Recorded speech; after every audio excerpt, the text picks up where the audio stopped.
United States Air Force is building a stealth bomber whose most lethal capability isn't the munitions in its bay.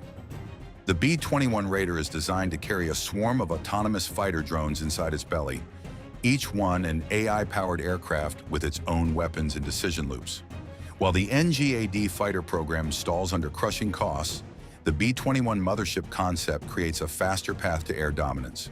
One stealth bomber penetrating enemy airspace could soon deploy loyal wingmen that multiply combat power across a battlespace no manned aircraft could survive.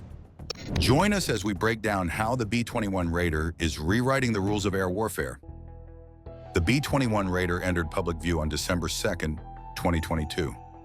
Northrop Grumman pulled back the curtain inside its Palmdale, California facility before 3,000 attendees, including Defense Secretary Lloyd Austin.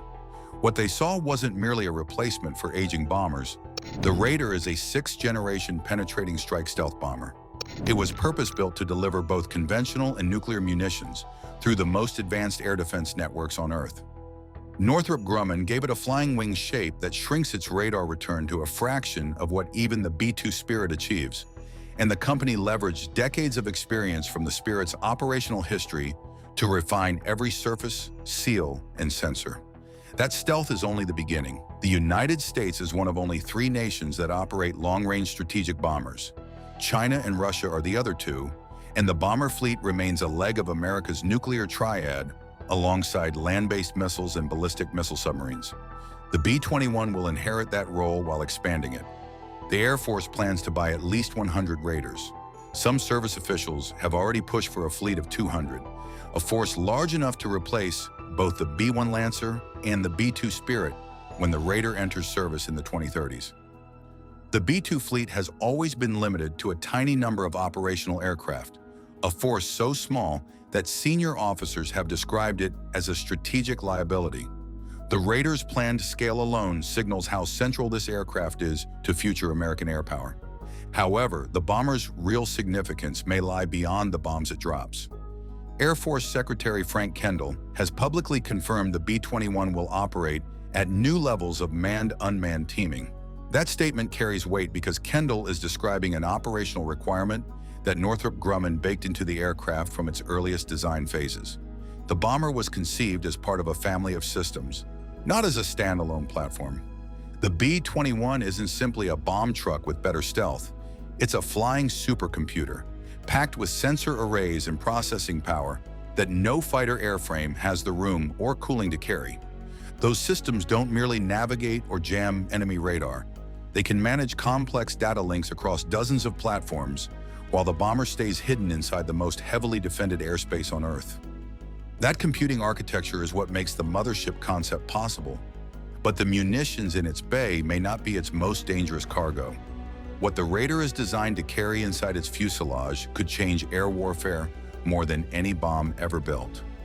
Collaborative combat aircraft aren't the drones most viewers picture. They aren't slow-flying predators circling above a target, while a pilot in Nevada steers them with a joystick. CCAs are jet-powered, semi-autonomous, unmanned combat aircraft that are built to fight alongside crewed planes at the speed and altitude of modern air combat. The Air Force launched its CCA program in 2023. By November of 2025, a Congressional Research Service report described the effort as having moved decisively from concept into early operational prototyping. Congress is now shifting into active oversight as funding, scale, and autonomy questions come into sharper focus. The program is real and it's accelerating. Increment 1 produced 2 finalists. Anduril Industries developed the YFQ-44A, an unmanned combat jet the company calls Fury. General Atomics Aeronautical Systems built the YFQ-42A. Both aircraft are fighter-class drones with internal weapons bays, and both are designed for air-to-air combat and strike missions. Neither looks like a scaled-up hobby drone. They are purpose-built jet aircraft with the speed, maneuverability, and payload capacity to operate in contested airspace alongside crewed fighters. The Anduril YFQ-44A first flew in October 2025. The General Atomics YFQ-42A followed 2 months earlier, with its first flight in August 2025. Both prototypes are now undergoing developmental testing in California, and taking part in operational assessments through a dedicated unit at Nellis Air Force Base. These aren't paper concepts, they're airborne. In February 2026, the Air Force began weapons integration on the CCA prototypes. The Anduril YFQ-44A is now flying with inert AIM-120 AMR-AAM missiles under its wings for captive carry testing, using the same radar-guided air-to-air missile carried by F-15S and F-22S. The message is clear. The Air Force plans for these drones to enter the fighter arena, not merely observe it from a distance. The service has requested nearly $1 billion for initial CCA procurement. That figure matters because it represents a fraction of what a single next-generation air dominance manned fighter would cost. CCAs are designed to be attritable, meaning the Air Force can risk them in contested environments without losing a pilot or an astronomically expensive airframe. The price comparison is shifting the entire debate about what air power should look like. An experimental operations unit at Nellis Air Force Base is already testing both prototypes in realistic operational scenarios. Beale Air Force Base in California has been selected as the preferred location for a CCA aircraft readiness unit intended to support rapid deployment. The infrastructure for drone wingman warfare is being built now. Not every test has gone perfectly. In April 2026, a General Atomics YFQ-42A crashed after takeoff in the California desert. No injuries were reported, and flight testing resumed within weeks after a software fix addressed an autopilot weight miscalculation. The Air Force also awarded engine development contracts to Honeywell and a GE Aerospace Kratos team in early 2026, ensuring the propulsion systems will match the airframes in capability and reliability. The rapid recovery from setbacks is itself a feature of the program. These machines are meant to be tested, broken, improved, and fielded quickly. The B-21 was conceived as a bomber, but the Air Force is now positioning it to fill roles originally envisioned for the NGAD fighter program. That shift isn't accidental. The NGAD program has stalled under the weight of crushing cost projections, and senior officials have grown concerned that any manned fighter designed today could be obsolete within a decade. The reason is simple.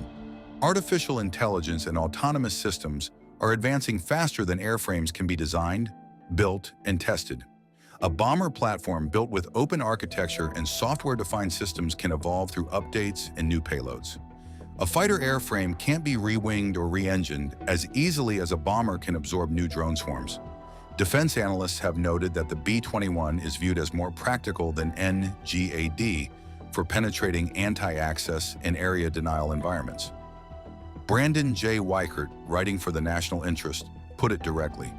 In an era dominated by advanced surface-to-air networks and layered defenses, the Raider provides over-the-horizon capabilities to maintain American power projection against emerging threats from China and beyond. The Pacific theater is the driving concern. China's integrated air defense networks and long-range missiles are built to keep American carriers and fighter bases at arm's length. The bomber doesn't need to outturn an enemy fighter. It needs to survive inside the airspace where fighters can't operate alone. The B-21 carries advantages no fighter can match.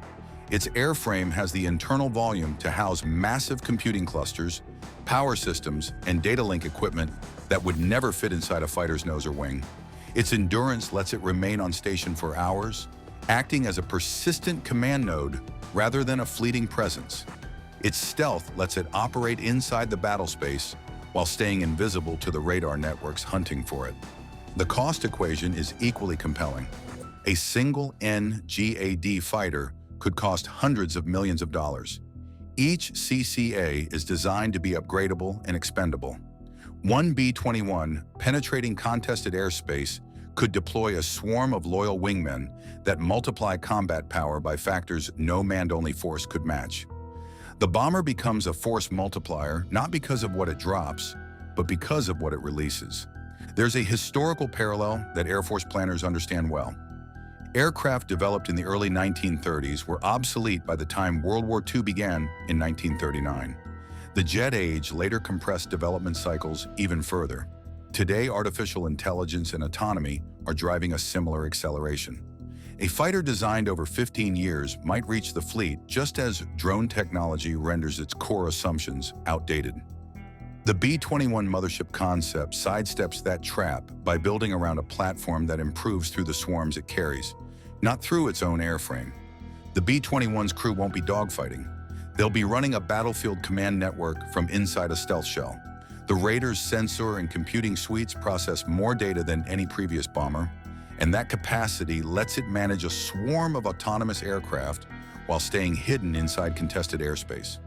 Manned-unmanned teaming at this scale works through a clear division of labor. The human crew sets mission parameters, selects targets, and maintains control over the rules of engagement. The CCA's onboard artificial intelligence handles tactical maneuvering, threat prioritization, and defensive reactions at speeds no human operator could match. The drones aren't remote-controlled toys. They're autonomous fighters that operate within human-directed boundaries, making tactical decisions faster than any crew in a cockpit could react. The swarm's tactical advantage is geometry.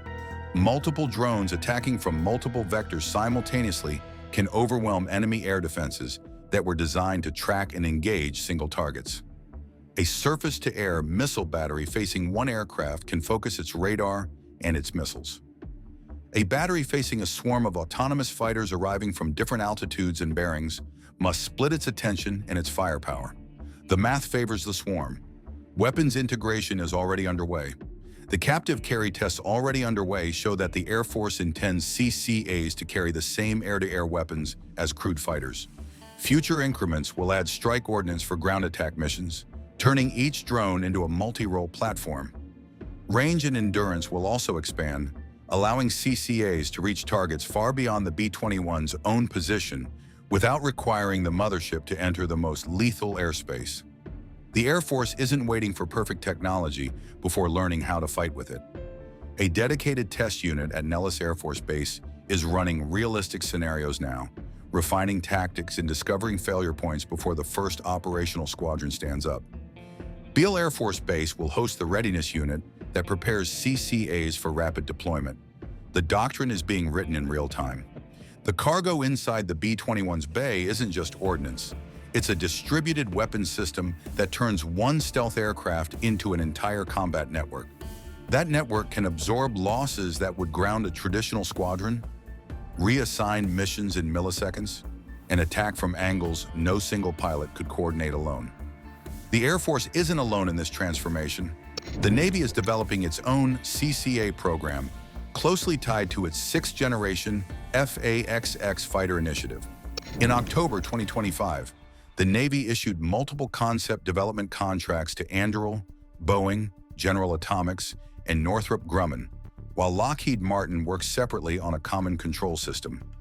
The Navy wants its own loyal wingmen fielded by 2030, and the design will be shaped by the FAXX platform it's meant to support. Carrier-based drone wingmen would extend the reach of a naval air wing without risking pilots on deep strike missions.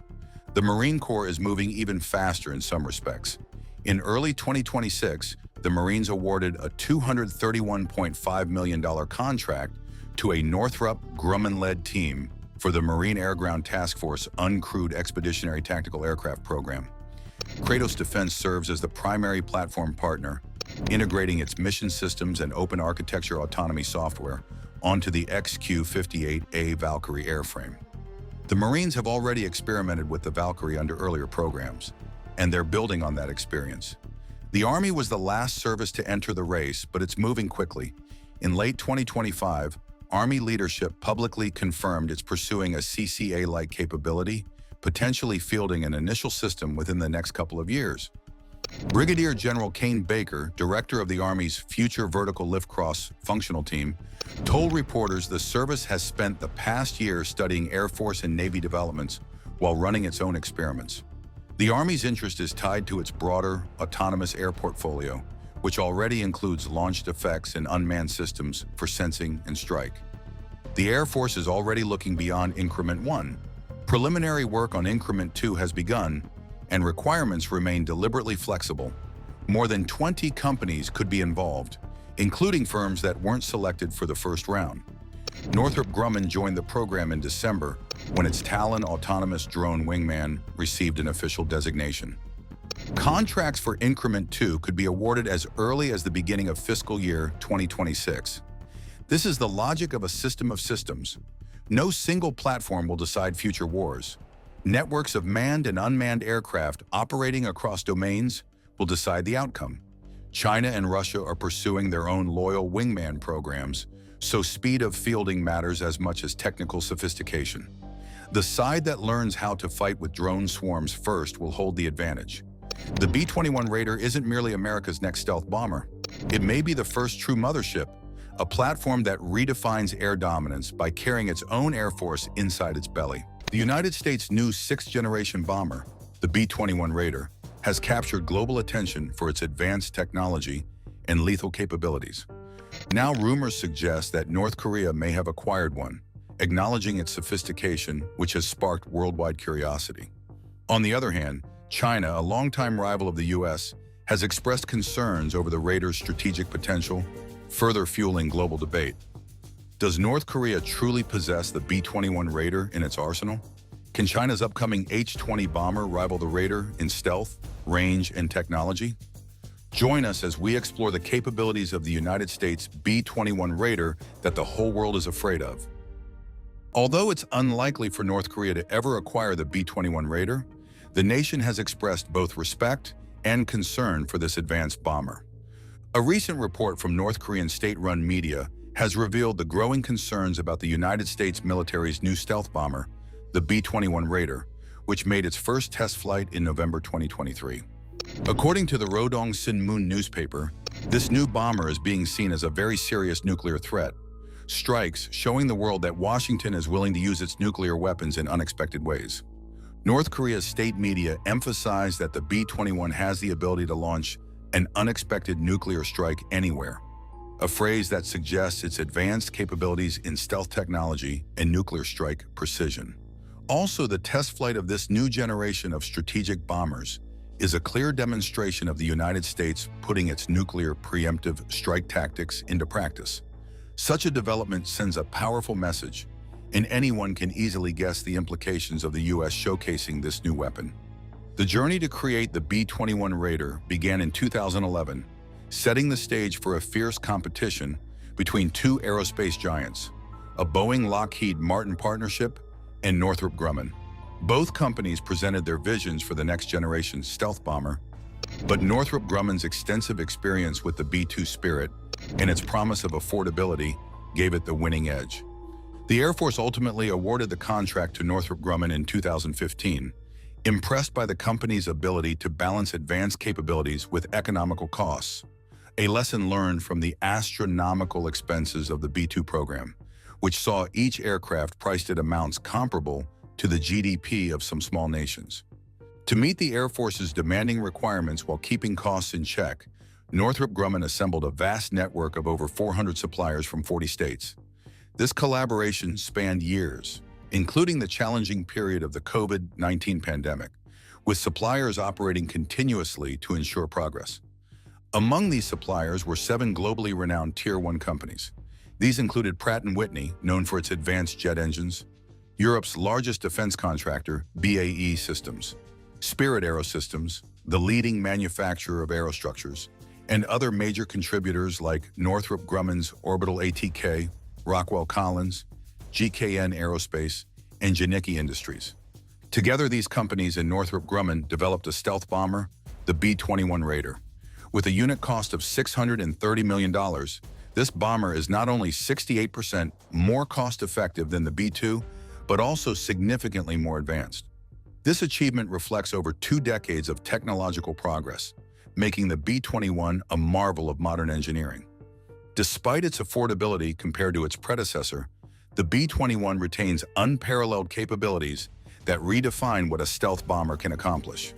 What makes the B-21 Raider especially significant is its long development period. The aircraft has been in the works for over 30 years, and its name is a tribute to the Doolittle Raid, a famous World War II mission which was led by Lieutenant Colonel James Doolittle. In 1942, Doolittle led a bombing raid on Japan, which marked a critical moment in the war. By naming the new bomber after this historical event, the U.S. sends a symbolic message about its commitment to strategic military power and its readiness to act when necessary. The U.S. Department of Defense has repeatedly stated that the role of its nuclear weapons is to deter nuclear attacks on the nation and its allies. According to the Pentagon's 2022 Nuclear Posture Review, the U.S. would only use nuclear weapons in extreme cases to defend its vital interests or those of its partners.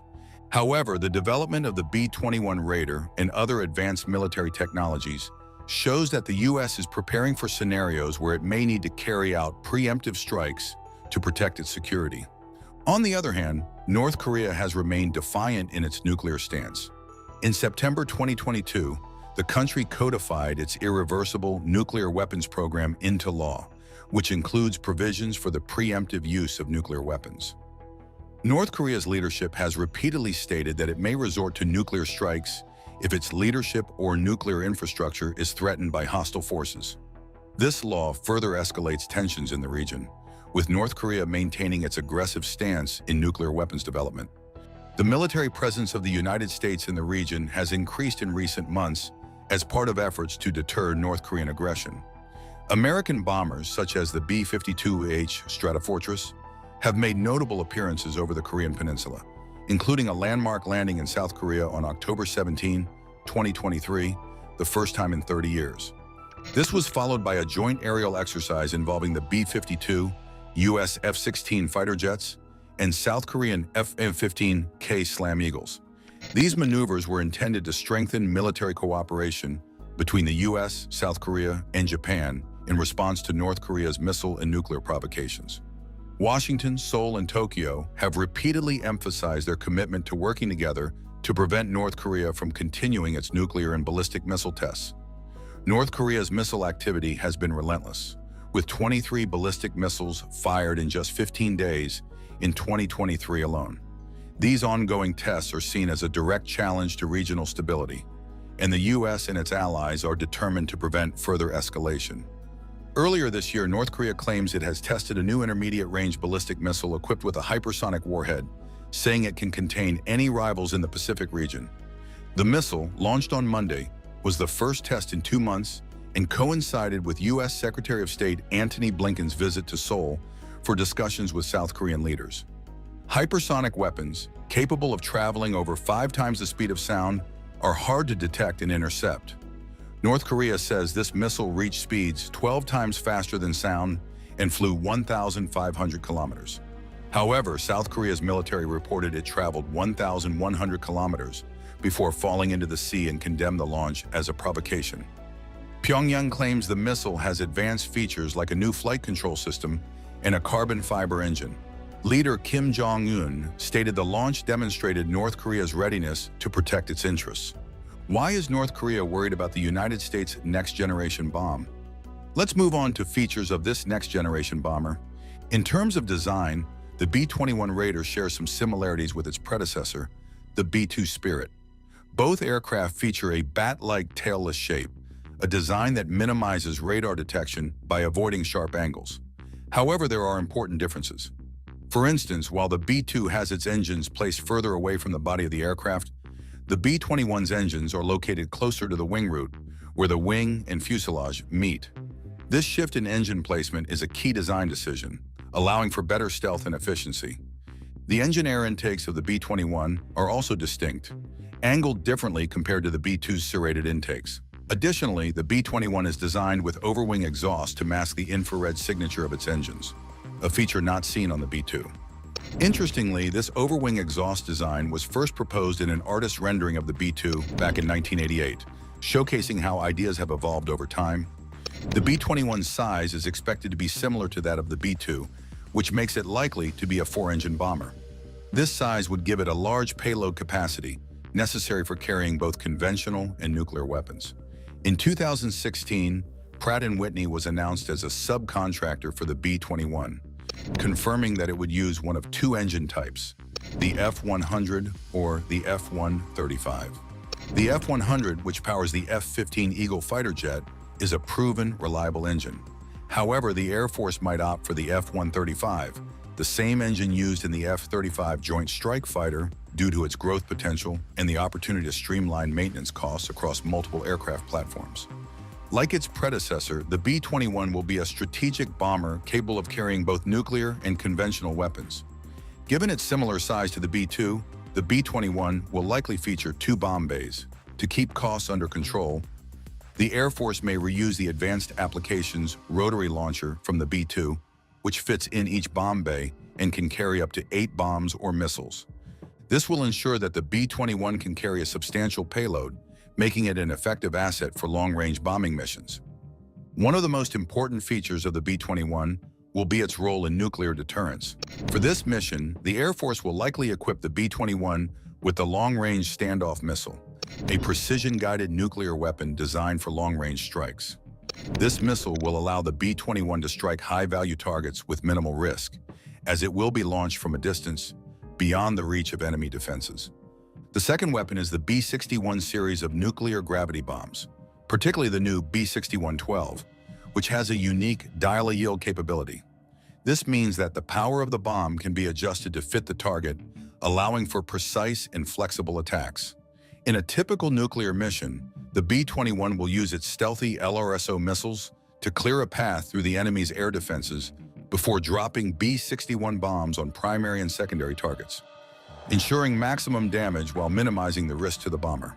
In addition to its nuclear capabilities, the B-21 will also be able to carry out conventional missions, making it a versatile weapon system. For these operations, it will be armed with the Joint Air-to-Surface Standoff Missile Extended Range, a long-range conventional cruise missile, as well as the 2,000-pound GBU-31 Joint Direct Attack Munition bombs, which are guided by satellites to strike targets with pinpoint accuracy. The B-21 will use these weapons in a similar way to its nuclear weapons, first blasting its way through enemy defenses with the JASSIS MERs, and then delivering JDAMs to destroy critical targets. In some missions, the B-21 could serve as a missile truck, launching up to 16 JASSIS MERs from a safe distance. Alternatively, it could fly into less defended airspace, using its stealth to penetrate enemy lines and deliver JDAMs directly onto the target. Additionally, the B-21 will carry the Massive Ordnance Penetrator, a 30,000-pound bomb that is currently only carried by the B-2 bomber. This massive bomb is designed to penetrate deeply buried or hardened targets, and the B-21 will be able to carry and deploy it, expanding its ability to take on a wide range of tough missions. One of the most innovative features of the B-21 Raider is its open architecture design. Unlike previous bombers, the B-21 is being built with a flexible hardware and software system that can easily be updated over time. This means that the bomber will not be limited to just one role, but can evolve as new technologies and missions emerge. The B-21's weapons bay could eventually transform into a mission payload bay, capable of carrying not only bombs and missiles, but also surveillance equipment, communication systems, drones, and electronic warfare packages. This makes the B-21 adaptable to many different roles, particularly in denied or contested environments where traditional bombers might struggle. As a result, the B-21 Raider is on track to become the first multi-role bomber for the United States, capable of executing a variety of missions far beyond its initial nuclear and conventional strike capabilities. The B-21 is expected to take to the skies in the mid-2020s, with the Air Force planning to acquire at least 100 of these bombers to replace older models like the B-52-0H Stratofortress and B-1B Lancer. A larger fleet of up to 200 bombers is possible, depending on funding and budget considerations. However, the exact details of the B-21's design and capabilities remain highly classified, as the U.S. military wants to protect its technological advantages. The B-21 has effectively disappeared into the black world of military technology, with the public only expected to see it once it is fully ready for service. When it does reemerge, however, it will mark a major leap forward in both the bomber's operational capabilities and the future of air combat. Now, let's compare the capabilities of this U.S. bomber with those of China's next-generation bomber. The competition between the United States and China in the development of next-generation bombers is intensifying, with both nations striving to establish dominance in stealth technology, firepower, and aviation innovation. At the heart of this race are the American B-21 Raider and China's Xi'an H-20 bomber, two of the most advanced strategic bombers ever conceived. The Chinese H-20 has been in development for several years, with its initial renderings emerging around the same time as those of the B-21 Raider. Analysts believe that China's future position in strategic bombing depends heavily on the success of the H-20. The aircraft is expected to be a key component of China's military modernization, aiming to rival or surpass the capabilities of its American counterpart. However, the United States, with its decades of experience in designing stealth aircraft, has a considerable head start. The B-21 Raider, on one hand, incorporates advanced design features such as serrated skin panels, fiber matte coatings, and a flying wing shape to minimize radar detection. Its engines are cleverly concealed to reduce infrared visibility, and it will be painted with anti-reflective materials to blend seamlessly into the sky during daylight operations. At altitudes exceeding 50,000 feet, its dark underside ensures that it merges with the upper atmosphere. An onboard light sensor further enhances its stealth capabilities, allowing pilots to adjust altitude in response to changing light conditions. To maintain these advanced stealth features, the B-21 may require specialized storage in air-conditioned hangars, costing millions of dollars. China's H-20, on the other hand, is expected to employ a flying wing design similar to the B-21, leveraging lessons from the J-20 stealth fighter. It will likely incorporate advanced radar cross-section reduction features, including a chimed forebody, a modified radar radome, and an electroconductive canopy. Other features such as serpentine air ducts, a flat fuselage, and sawtooth edges are expected to contribute to its stealth performance. However, the United States has a significant advantage in stealth technology, with the F-35 and B-2 Spirit already setting benchmarks in radar evasion. The B-21 Raider is designed to be even stealthier than these predecessors, making it a formidable challenge for China to match. The B-21 is expected to feature state-of-the-art avionics, providing unparalleled situational awareness, communication capabilities, and integration with other military assets. Its sensors and data-sharing systems will make it a central component of a networked battlefield, enhancing its role beyond that of a traditional bomber. But some of its key features include a multi-mode radar, a fully digital navigation system that combines a terrain-following radar, GPS guidance, and an astro-inertial navigation system. This last feature allows the B-21 to navigate using celestial bodies in space, ensuring precise operations even in challenging environments. The bomber is also equipped with an active electronically scanned array radar, an electronic warfare system, a distributed aperture system, and an electro-optical targeting system. These advanced sensors and systems provide unmatched situational awareness, enabling the B-21 to detect, track, and engage targets effectively. To support battlefield communication, the aircraft uses Link 16 and a high-frequency satellite link, ensuring real-time data sharing with other assets during missions. One of the B-21's most remarkable innovations is its defensive management system. This system alerts the flight crew to potential threats in the area, allowing them to make mid-flight adjustments to their mission plan. The aircraft can quickly process new information, rerouting its course to minimize exposure to detected dangers. This capability ensures the safety of the crew and increases the bomber's survivability in high-threat environments. The B-21 is also designed to act as a key player in the sensor fusion network, making it not only a powerful bomber, but also an effective battle manager.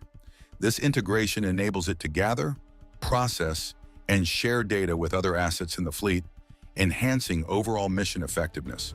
For maintenance and reliability, the aircraft features an onboard test system that continuously monitors the performance of thousands of components, ensuring optimal functionality throughout the mission.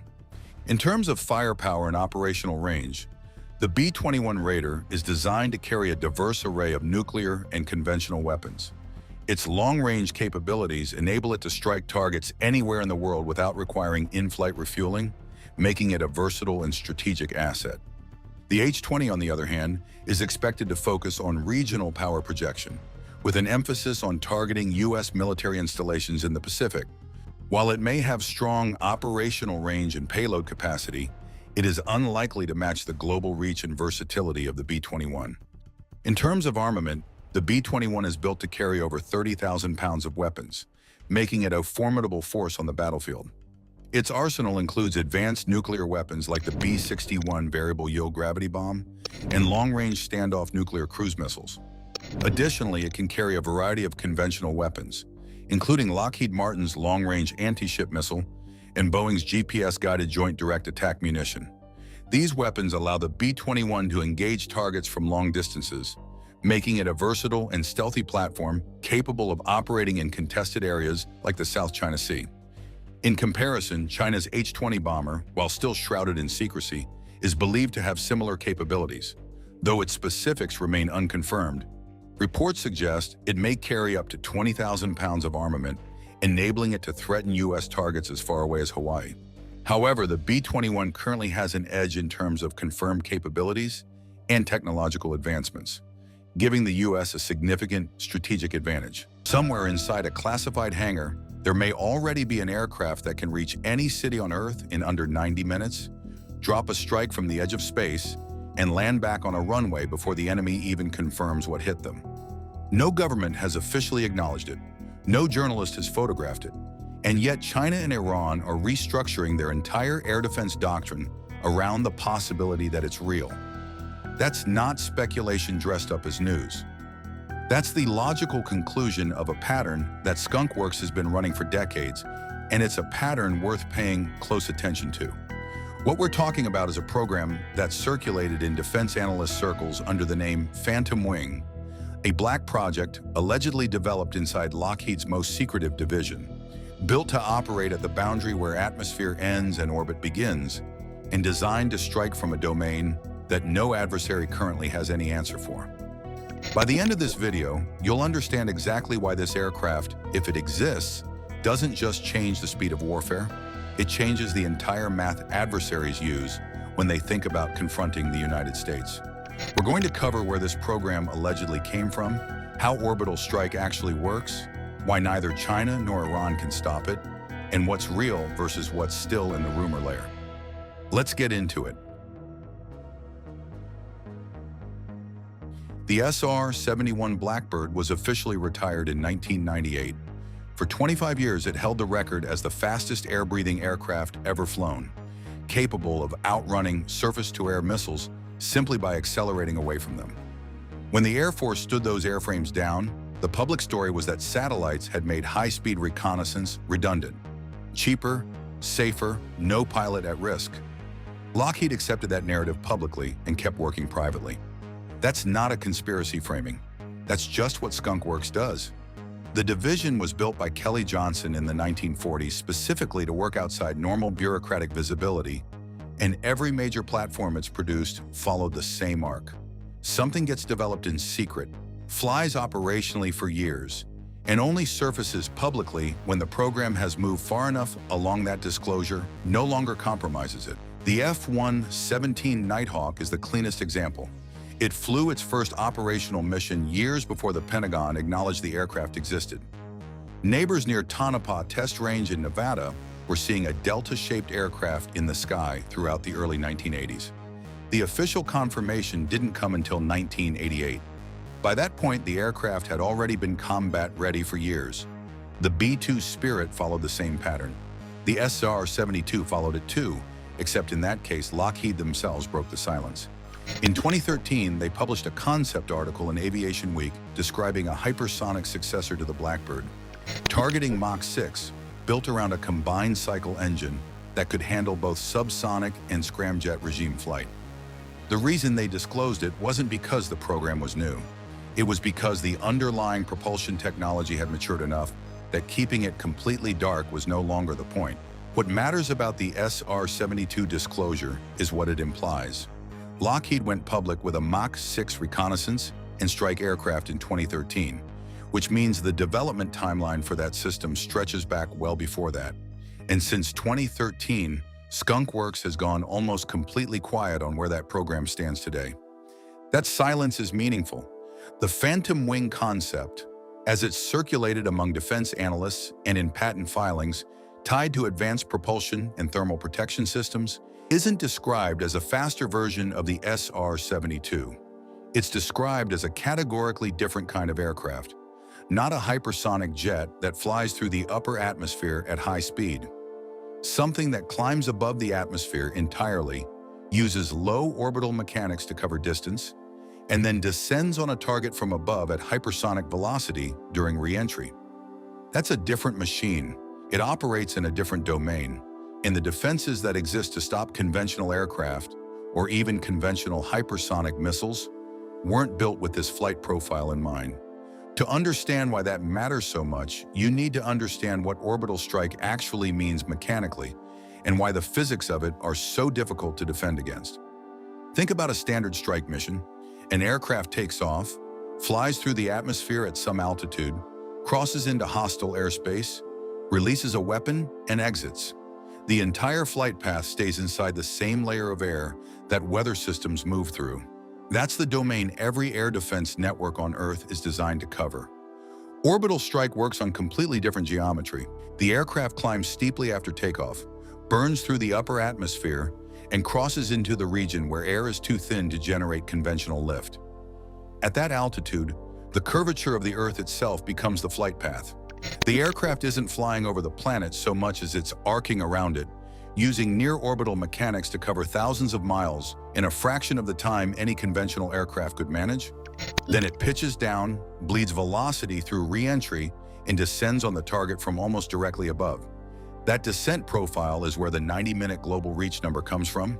At hypersonic re-entry speeds, the distance between a launch point in the continental United States and a target on the other side of the world stops being measured in hours. It's measured in the time it takes to arc through low orbit and come back down. The physics behind this aren't theoretical. China's DFZF hypersonic glide vehicle uses a related principle. Boost a warhead to extreme altitude and velocity, then let it glide and maneuver during descent rather than following a ballistic arc. The phantom wing concept, as described by analysts tracking the program, takes that same logic and applies it to a reusable crewed or semi-crewed platform. Not a missile you fire once. A vehicle that returns to base, gets serviced, and flies again. Getting there requires solving one of the hardest problems in aerospace engineering: transitioning an aircraft from conventional turbine flight at low speed through the transonic and supersonic regimes all the way to Mach 6 and beyond demands an engine that can function across that entire range without stalling, melting, or losing thrust at the worst possible moment.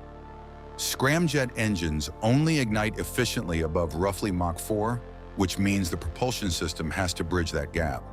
A combined cycle engine starts as a turbine, accelerates the aircraft to the speed where scramjet combustion becomes viable, then transitions cleanly to hypersonic mode.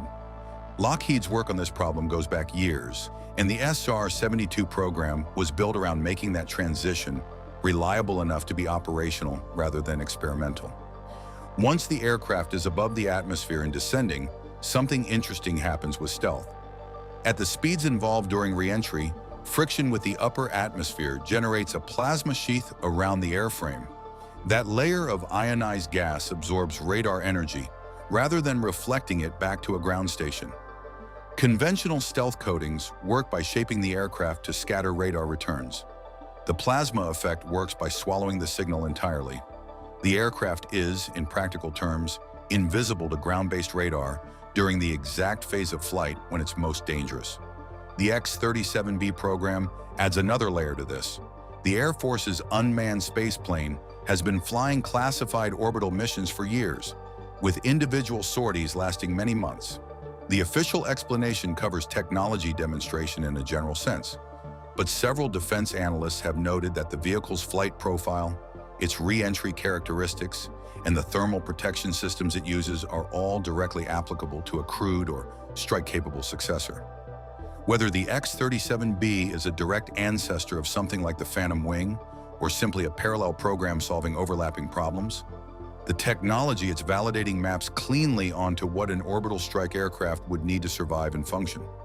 That gets at why China and Iran aren't just watching this program with curiosity. They're watching it with urgency, because the defense gap it creates isn't something either country currently has any real answer to. China's most capable ground-based air defense network is built around systems like the HQ-9 and its naval equivalents. These are serious, modern platforms.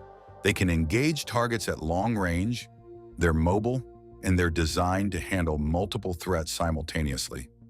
Against a conventional strike package, they'd cause real problems.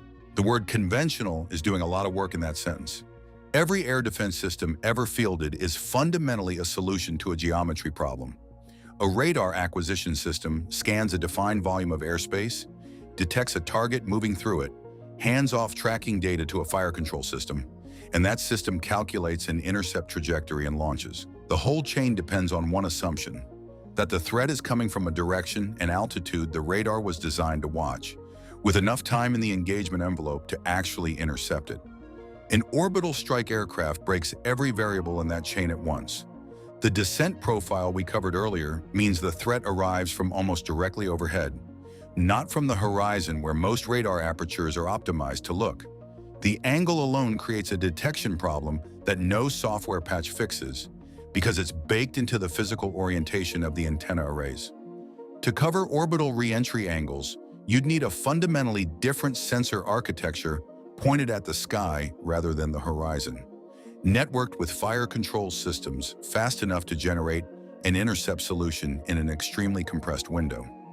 That window is roughly 90 seconds or less from initial detection to impact, assuming the radar can acquire the target at all through the plasma sheath effect. 90 seconds is not enough time for any currently fielded intercept system to run a full engagement sequence against a maneuvering hypersonic vehicle descending from near orbital altitude. The missile has to be in the air before the geometry becomes workable, and you can't do that if you don't know the target is coming. Iran's situation is considerably more exposed. Their air defense inventory leans heavily on Russian origin systems, some of which date back decades. These aren't platforms designed to engage targets moving at hypersonic speeds under any geometry, let alone the near-vertical descent profile orbital strike produces. During the strikes attributed to Israel in recent years, Iranian systems struggled to consistently engage much slower, much lower-flying threats. The gap between what they operate and what an orbital strike aircraft represents isn't a gap you close with training or tactics. There's a psychological layer here too, and it matters as much as the technical one. Conventional deterrence works because both sides can see each other's capabilities developing in real time. Satellites track airfield construction, analysts count aircraft tail numbers, intelligence services monitor production rates. That visibility allows adversaries to calibrate their posture. They can assess the threat, build a response, and communicate that response as a deterrent of their own. An aircraft that can loiter in orbit for extended periods and descend without warning removes that visibility entirely. There's no ingress track to detect, no tanker support to monitor, no pre-flight activity to tip off intelligence collection. The first indication that a strike is happening could be the strike itself. Ballistic missiles follow a predictable arc from launch to impact, and that predictability is actually one of their weaknesses from a deterrence standpoint. Terminal defense systems have known intercept geometries to work with. A vehicle that maneuvers during descent on a profile that originates above the atmosphere doesn't give interceptors a predictable arc to solve for. That's not a marginal improvement in survivability. That's operating in a domain where the intercept math doesn't currently exist. So let's be straight about where the line sits between confirmed and alleged, because they're not the same thing, and collapsing them doesn't serve anyone. What's confirmed, the SR-72 program is real, Lockheed said so publicly. Skunk Works operates on black budget funding that's documented in congressional appropriations history. The X-37B is flying right now, somewhere above your head on a mission the Air Force hasn't fully explained. The physics of orbital re-entry and plasma stealth aren't classified. They're published aerospace science. Those things are facts. The Phantom wing name isn't. The specific capability claims aren't. What circulates in defense analyst communities is a composite assembled from patent filings on advanced thermal protection and combined cycle propulsion, from signals intelligence reporting that's never been officially sourced, and from the kind of inference that happens when people who track black programs for a living notice line items in the Pentagon's budget that don't match anything on the acknowledged aircraft list. That's not nothing. It's also not a confirmed program. Here's why the Pentagon might not mind that ambiguity existing. An adversary that believes this aircraft is already operational has to plan for it. They have to spend money on detection architecture they don't currently have. They have to redesign missile defense doctrine around a threat profile their engineers are still trying to model. They have to absorb the psychological weight of knowing there may be a weapon in their opponent's inventory they have no answer for. All of that happens whether or not the platform has actually completed its first operational flight. Strategic ambiguity isn't a side effect of secrecy. Sometimes it's the product. The budget signal points in one direction. Unacknowledged special access programs have consumed a growing share of U.S. defense spending over the past decade, and the gap between total black budget allocation and the programs analysts can account for by name has widened. Something is absorbing that money.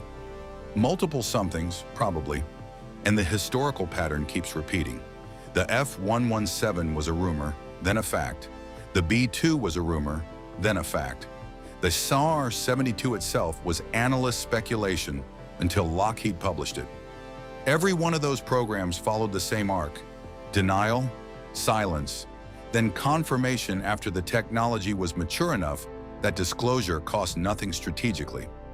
Nobody outside the program knew the truth until Skunkworks decided they could afford to share it. That's exactly where the Phantom Wing sits right now. Either it's already flying and we're in the silence phase, or it's close enough that the rumors are doing useful work in the meantime. Both possibilities produce the same outcome for China and Iran. Whether the Phantom Wing is airborne tonight or still years from its first flight, the gap it represents is already reshaping how adversaries think and spend. China and Iran aren't building next-generation air defenses because they feel secure. It lifts off and disappears. No radar return, no radio chatter. Just a shape that was there a second ago and now isn't. That's the B-21 Raider doing exactly what it was built to do. And that's before we even get to the part that should actually scare you. Because this aircraft isn't just a stealth bomber anymore. It's a quarterback. And right now, the Air Force is building a play where one B-21 controls up to 50 other aircraft at the same time. Semi-autonomous, expendable, and already pushing into the kill zone while the Raider stays invisible miles behind them.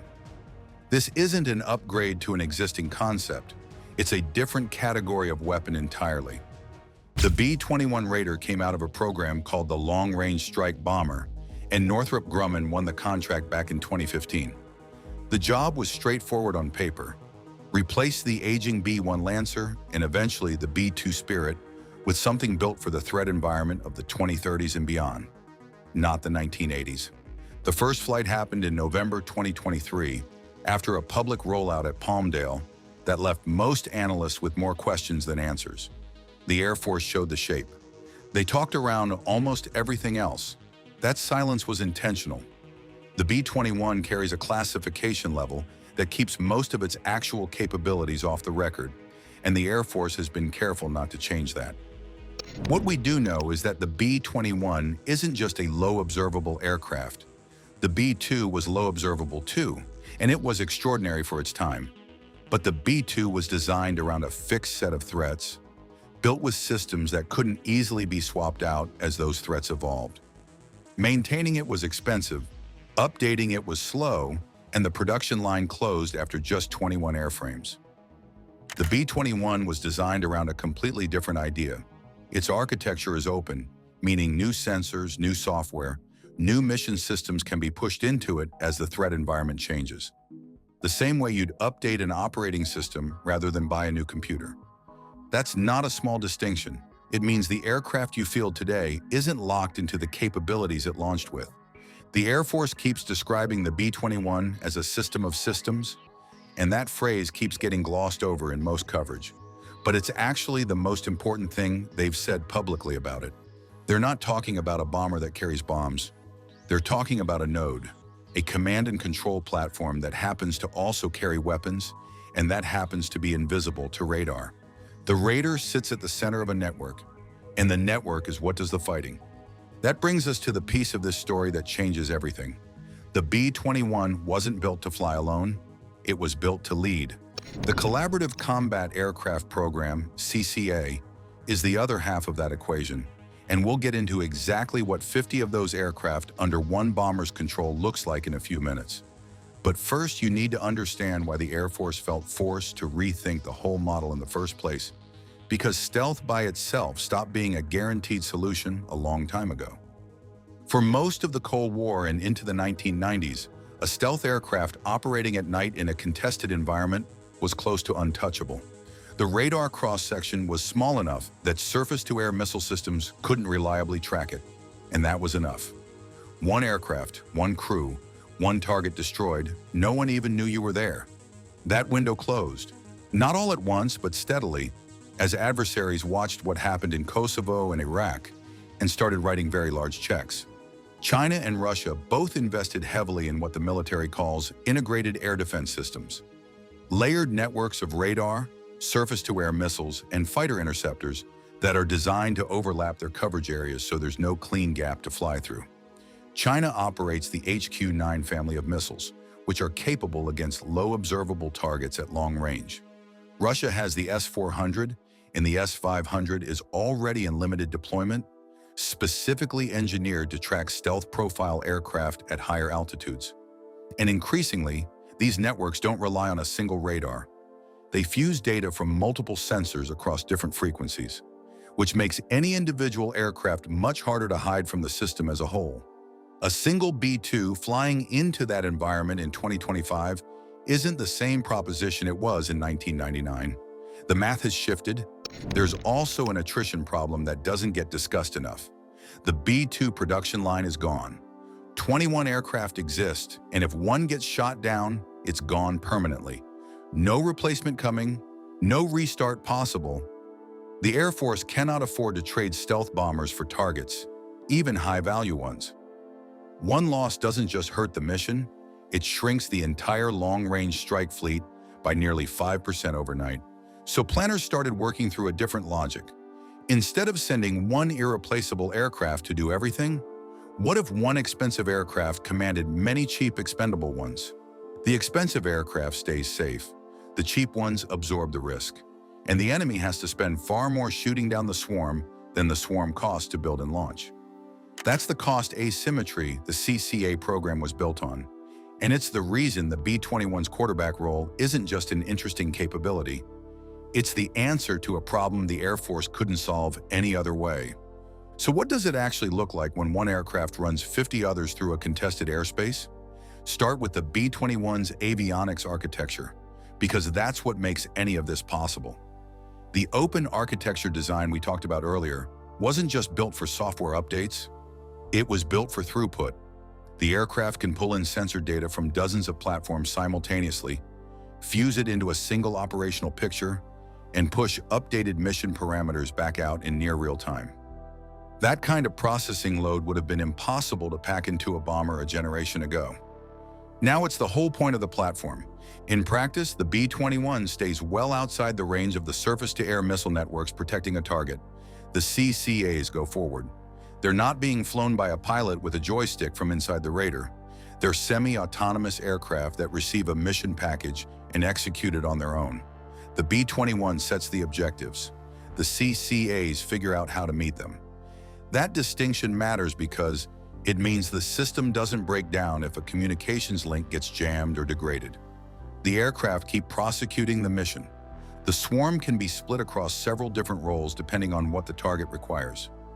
Some CCAs get tasked to saturate enemy radar systems, forcing them to light up and reveal their positions.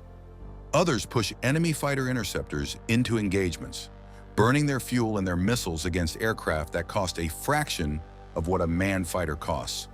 And some carry their own strike payloads directly to hardened targets that the B-21 never needs to approach within hundreds of miles of. The 50 aircraft figure comes from Air Force public statements about the scale of the CCA program. The service is developing the capability in 2 increments. Increment 1 focused on aircraft that can operate as attritable wingmen with basic autonomy. Increment 2 pushing toward more advanced decision-making and expanded mission sets.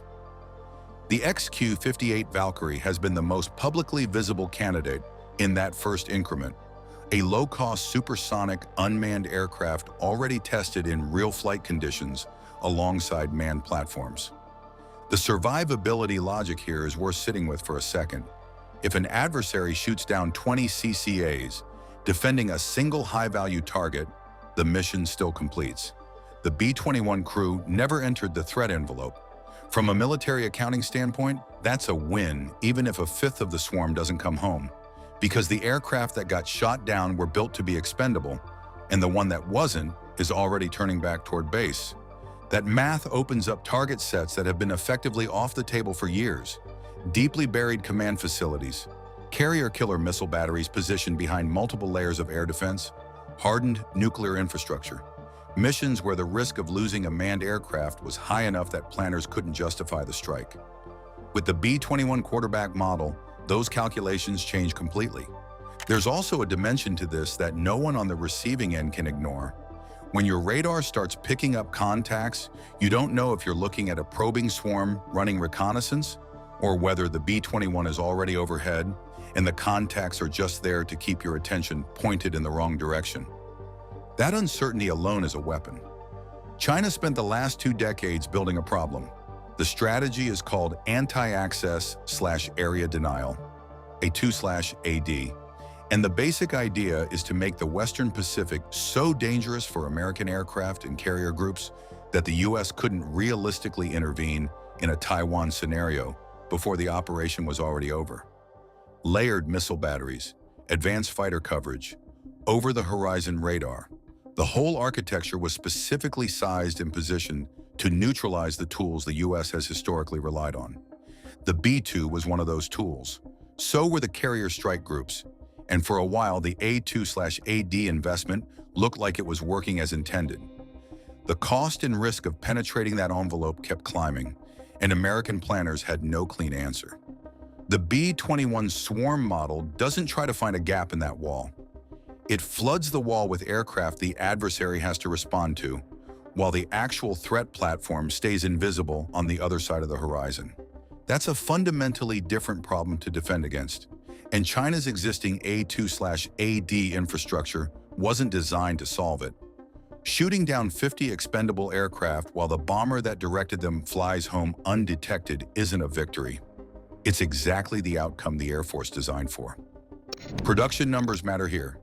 The Air Force has stated it wants a minimum of 100 B-21s, with some estimates going up to 145. That's a fleet large enough to run concurrent operations across multiple theaters without exhausting the inventory on a single campaign. And it's not theoretical anymore. Ellsworth Air Force Base in South Dakota has already been designated as the first operational B-21 wing, which means the transition from test program to fielded weapon system is already underway.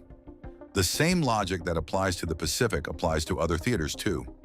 Iranian air defenses have been substantially modernized over the past decade, in large part with Russian-supplied technology. The same systems that were designed to complicate B-2 operations are now sitting inside Iranian territory. Against the B-21 quarterback model, those defenses face the same structural problem China does. They're built to track and engage what's in front of them, not to account for a command node that never enters their range. On the deterrence side, the B-21's most immediate effect isn't destruction. It's the cost it forces on adversaries who want to stay competitive. Building a defense architecture capable of reliably countering a networked swarm directed by a stealth bomber that operates at range requires an enormous sustained investment. Sensors, interceptors, AI integration, command infrastructure. Every dollar an adversary spends trying to answer this is a dollar not spent somewhere else. The program is still evolving. Block 2 upgrades are in development, nuclear certification is expected eventually, and the Air Force has stayed deliberately quiet about what directed energy or advanced electronic warfare payloads might look like on future variants. The most dangerous aircraft in the sky right now might never fire a single weapon on its most important missions. It'll just watch, invisible, out of range, while 50 other aircraft do the work and adversaries burn through everything they have trying to stop them. On May 8, 2026, the US government released classified UFO files that confirm what researchers have been saying for decades. Not grainy footage, not pilot testimonies that get dismissed at press briefings. Actual program documents from inside the US intelligence apparatus confirming that non-human craft have been recovered. But here's what the headlines are missing. The real story isn't that UFOs are real. It's that the US has had them for decades, handed them to defense contractors, and has been quietly learning how to fly them. The release covers documents spanning multiple agencies, including the Defense Intelligence Agency, the Office of Naval Intelligence, and several programs that had no public name until this month. What makes this different from every prior disclosure is the language. Previous releases talked about unidentified aerial phenomena in careful, detached terms. These documents use phrases like recovered non-human origin craft and material of non-terrestrial manufacture. That's not bureaucratic hedging, that's an admission. The scope of what dropped in May is wide, but it's the gaps that tell the deeper story. Whole sections are redacted. Specific program names appear once and then disappear behind black bars for the next 30 pages. You can see the shape of something much larger being deliberately kept out of frame. Several documents reference programs that connect directly to known black budget operations. The names won't be familiar to most people, but defense researchers have been tracking anomalous budget line items for years. Money that flows into programs with no public description and no congressional oversight record.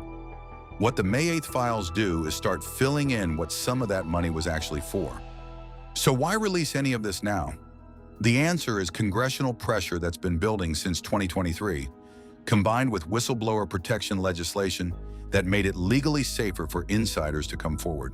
The UAP Disclosure Act forced the hand of agencies that would have sat on this indefinitely.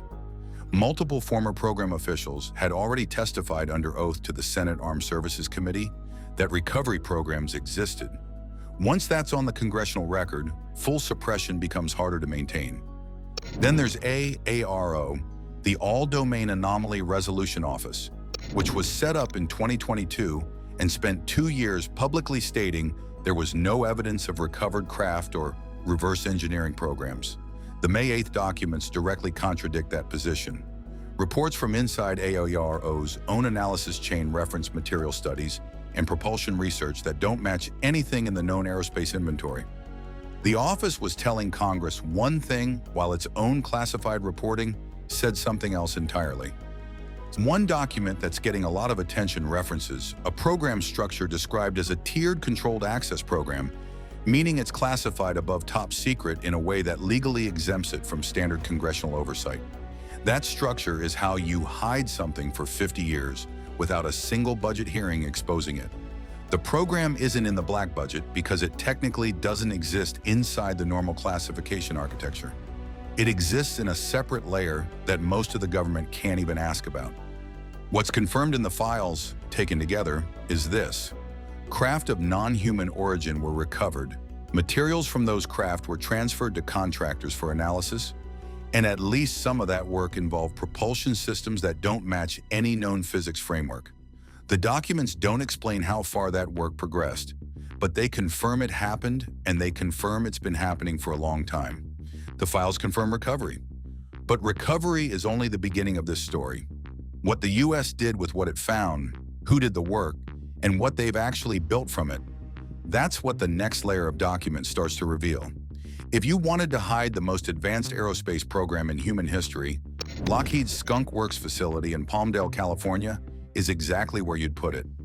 This is the same operation that built the U-2 spy plane in total secrecy during the 1950s, then followed it with the SR-71 Blackbird, which flew so fast and so high that nothing could touch it. Then came the F-117, the world's first operational stealth aircraft, which the Air Force publicly denied existed for years while it was already flying combat missions. Skunk Works doesn't just build classified aircraft, it builds things the rest of the world won't believe are possible until they're already obsolete. The May 8th files reference contractor involvement in material analysis going back decades. Lockheed is named in connection with propulsion research tied to recovered craft, and the language used isn't vague. One document describes a materials transfer to a cleared defense contractor facility for analysis of non-conventional propulsion elements. Skunk Works has the clearance infrastructure, the physical security, and the engineering depth to run exactly that kind of program without a single public trace.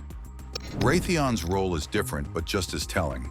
Where Lockheed is about airframes and propulsion, Raytheon specializes in the sensor and weapon systems that would need to interface with whatever gets built. Their classified divisions have been working on directed energy weapons and advanced electromagnetic systems for years, and several of those programs have budget lines that dwarf their known output. If you're reverse engineering a craft that manipulates electromagnetic fields for propulsion, you need Raytheon-level expertise to understand what you're actually measuring. Their involvement points to a program that's moved well past basic materials analysis into something that requires operational hardware. The structure that makes all of this legally possible is called a Controlled Access Program, or CAP. It sits above top secret clearance and operates outside the standard congressional budget review process. A program inside a CAP doesn't appear in defense appropriations hearings. It doesn't get reviewed by the Armed Services Committee. The people running it can legally tell senators it doesn't exist, because inside the classification framework, it technically doesn't. This is how you spend decades and billions of dollars on something with no public record. The money moves through layers of contractor sub-accounting that were specifically designed to be untraceable. Bob Lazar described this exact architecture in 1989. He said he worked at a facility near Area 51 called S4, where 9 recovered craft were stored and studied. He described a propulsion system built around a stable isotope of element 115, which he called moscovium, that generated a gravitational field used for propulsion. At the time, element 115 didn't officially exist on the periodic table. It was synthesized and confirmed in 2003. Lazar's technical descriptions were specific enough and accurate enough on points that couldn't have been guessed, that dismissing him as a fraud requires ignoring a lot of inconvenient detail.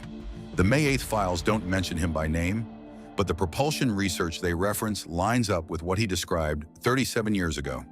Where does the money come from?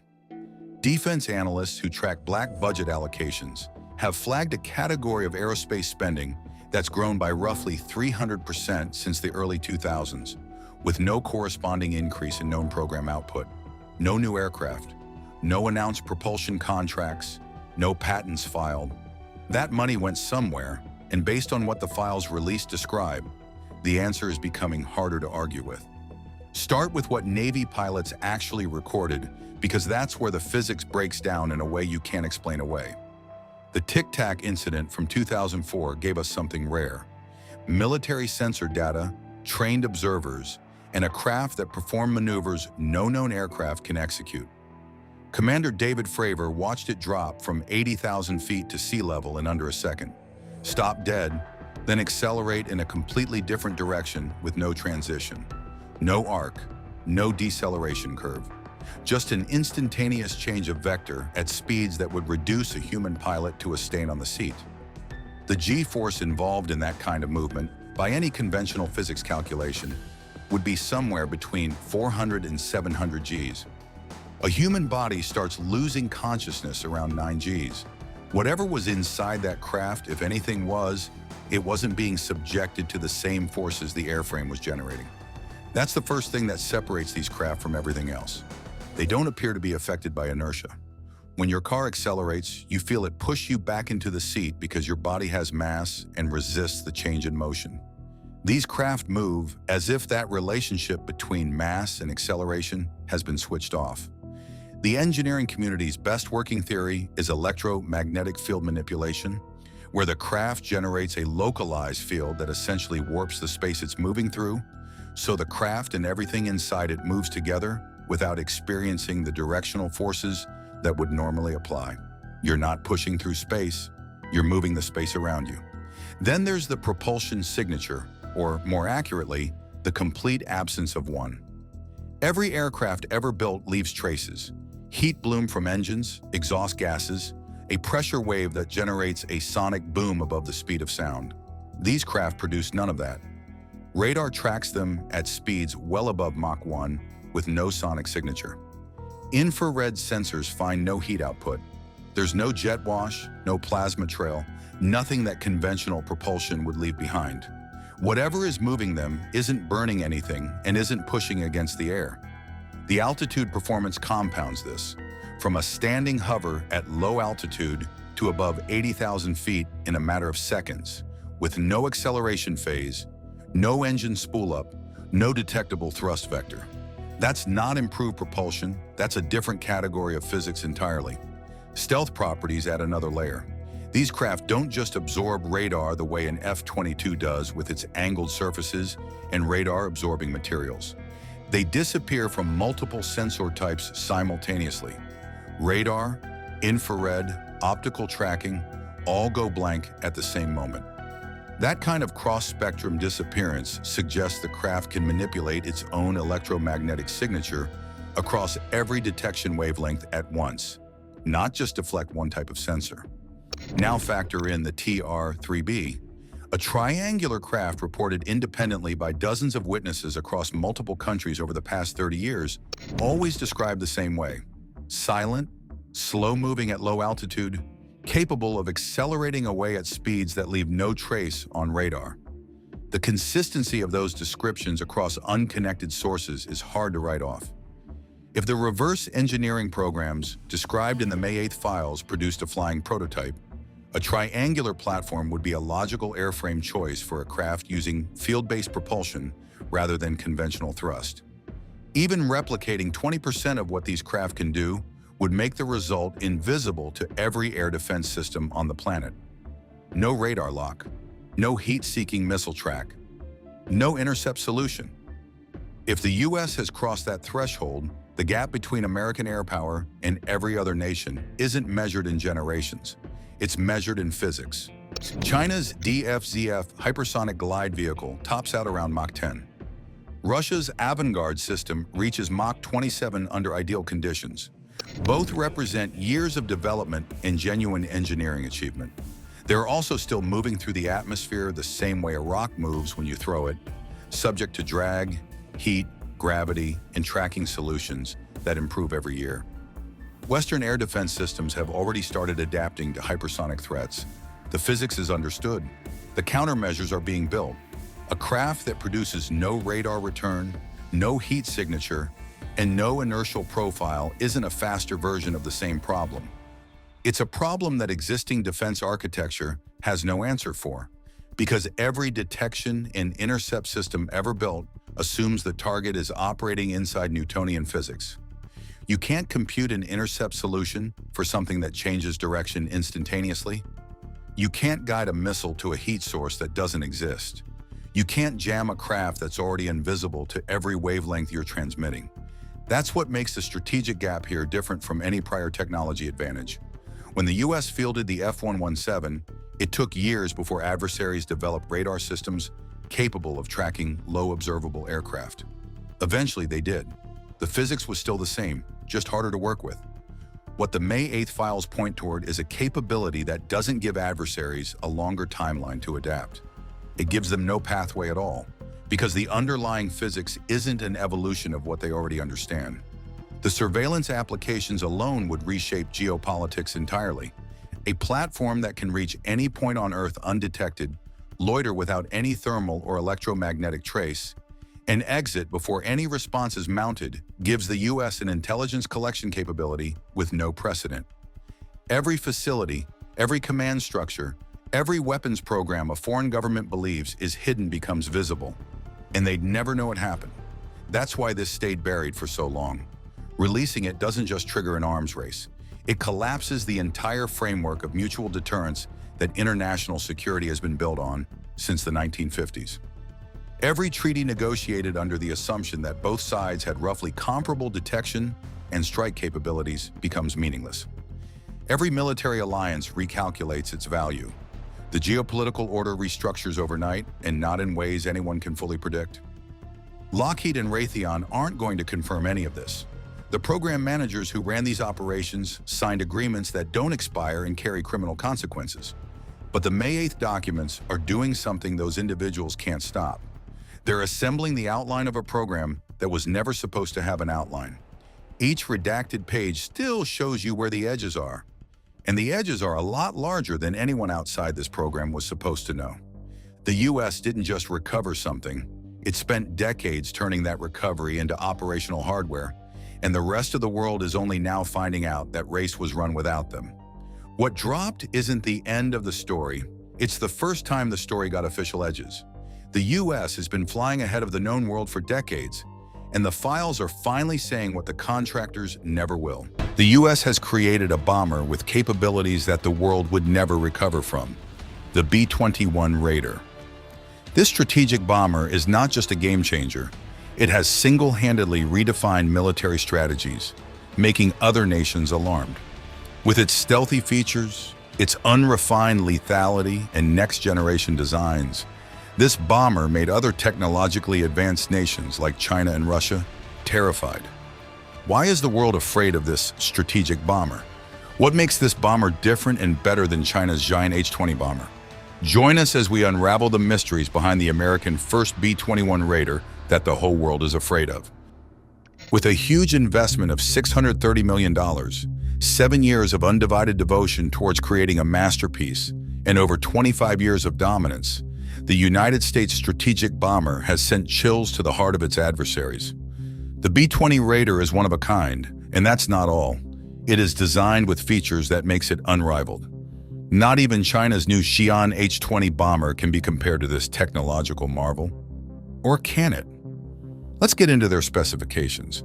The B-21 Raider is a new bomber being made for the United States Air Force. This bomber was part of a program called Long Range Strike Bomber, with the aim to develop a strategic bomber with next-generation features that would replace the old bombers. It is designed with the ability to fly long distances for a long period of time and stay hidden from enemies. Stealthy features. It can also carry different types of weapons, including powerful ones like nuclear bombs or just regular bombs. The Raider marks a significant advancement in aircraft technology, being the world's first sixth-generation bomber, which is similar to the 6th-generation NGAD fighter, which is currently under development. The program began in 2011, and it started a fierce competition among aerospace giants Boeing, Lockheed Martin team, and Northrop Grumman. After 4 years of intense competition, Northrop Grumman, leveraging its extensive experience with stealth bombers from the B-2, secured the contract to develop the B-21. Their proposal stood out for offering the most cost-effective solution while meeting the Air Force's requirements. Cost considerations also played a very important role in the development of this bomber, which is a lesson learned from the exorbitant expenses associated with the B-2 program. The cost per unit aircraft of the B-2 was so high that it rivaled the GDPs of some nations. Therefore, ensuring cost efficiency while delivering the desired capabilities was a priority in the development of the B-21 Raider. To be more economical in the process of building it, Northrop Grumman had to eventually team up with about 400 suppliers across 40 states, all operating continuously for the past 7 years, even during the outbreak of the COVID-19 pandemic. These suppliers are 7 of the world's most reputable companies as Tier 1 suppliers of the program, like jet engine manufacturer Pratt & Whitney, the largest defense contractor in Europe, BAE Systems, the world's largest first-tier aerostructures manufacturer, Spirit AeroSystems, Northrop Grumman's Orbital ATK, Rockwell Collins, GKN Aerospace, and Janicki Industries. All these companies, led by Northrop Grumman, worked together to create the B-21, a bomber that costs $630 million and that boasts next-generation capabilities. Compared to the B-2, the B-21 Raider is about 68% cheaper while being much more capable than the previously developed and even more expensive strategic bomber.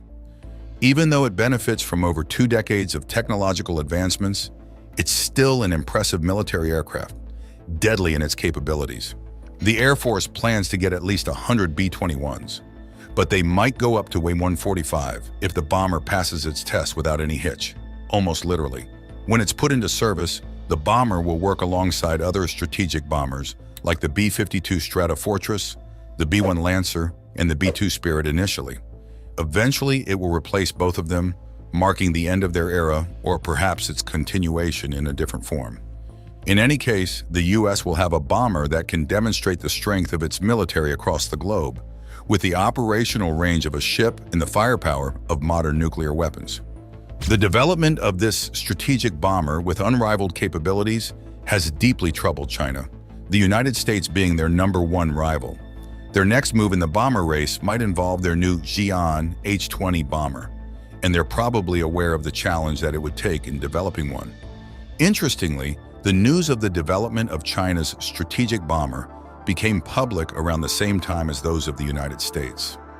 However, to understand how capable the H-20 is, and if it can in any way be compared to the B-21, these bombers would need to compete directly by comparing the three most important factors in any bomber: stealth, avionics, and armament.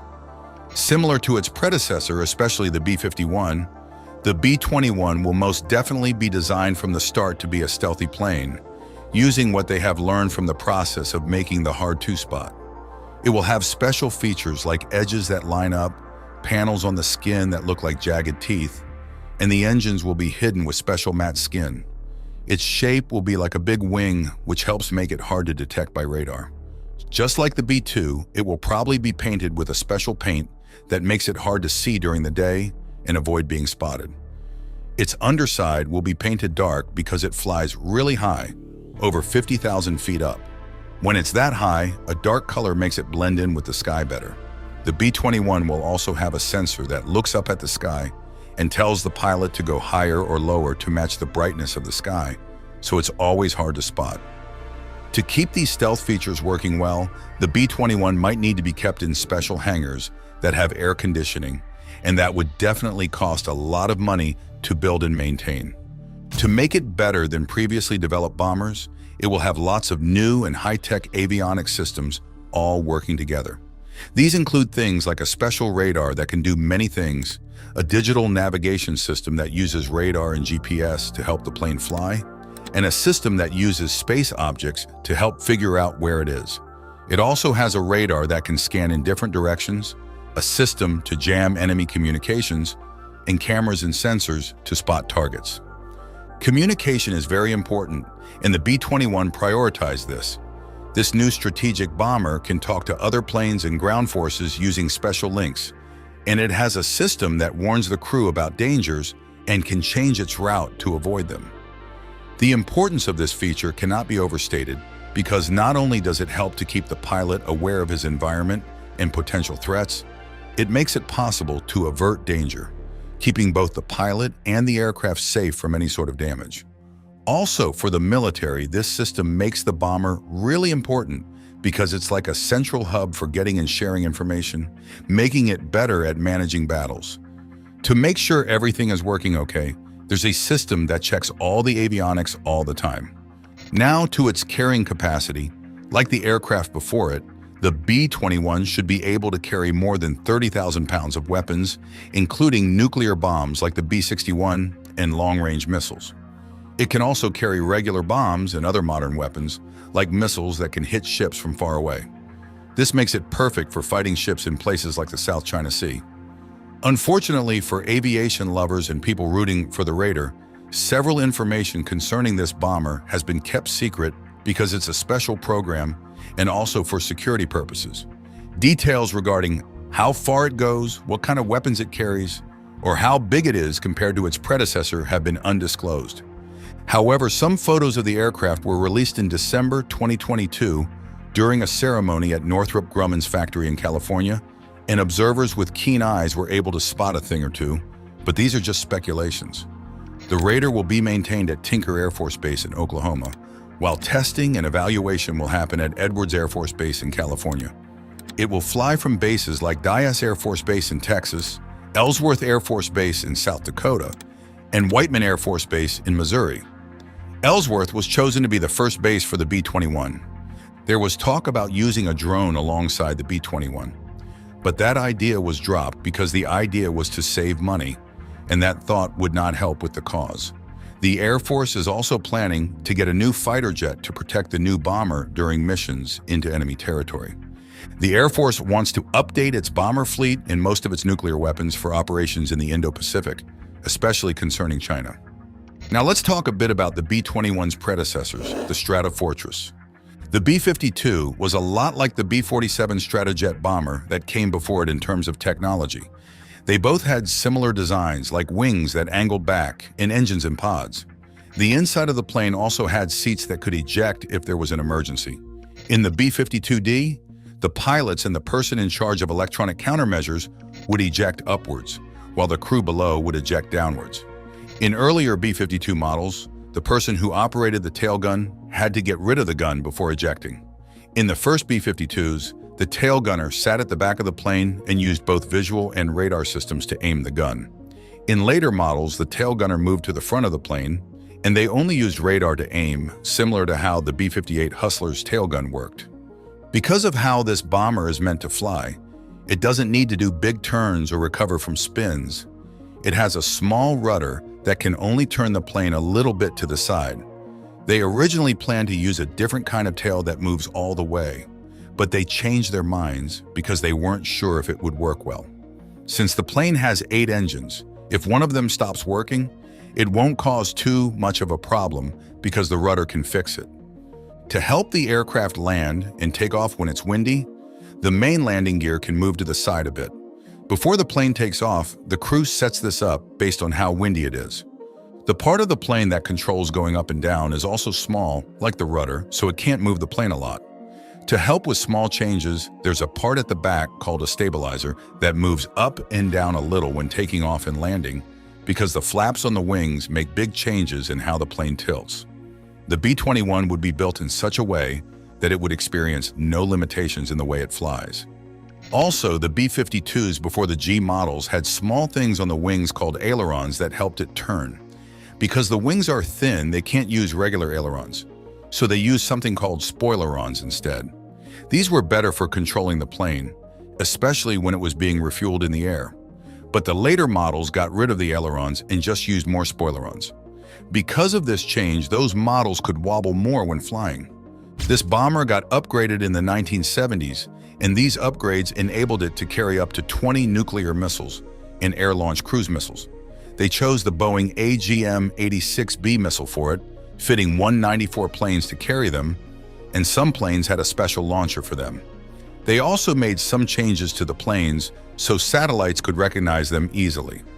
If the B-52 is this heavily armed and can carry that much nuclear weapons, just imagine how formidable the new B-21 Raider would be.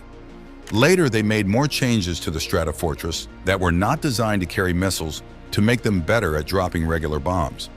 They also added new systems to manage bombs and made pylons under the wings to carry bigger bombs.